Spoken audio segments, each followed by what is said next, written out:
call the prayer leader to be in front to lead the prayer.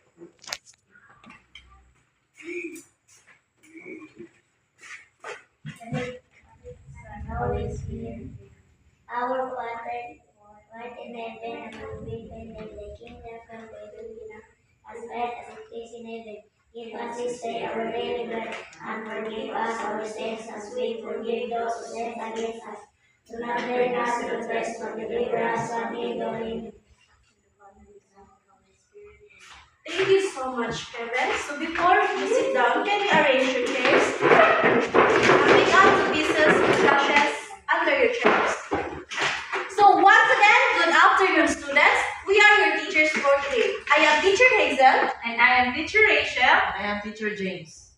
Who are absent for today? Nana. What?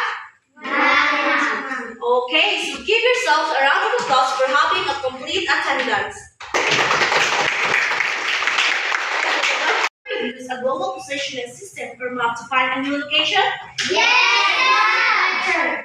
Okay, you need to know where you're starting from and your direction to travel. That's exactly what we're going to do with numbers today. Who can recall of what we discussed last meeting? Yes, Mitchell?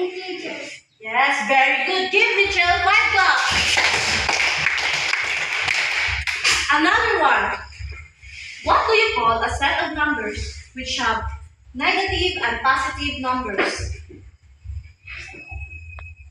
Yes, Irene? Very good. Give Siren 3 claps.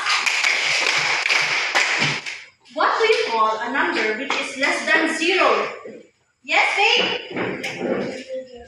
Yes, very good. Give Faith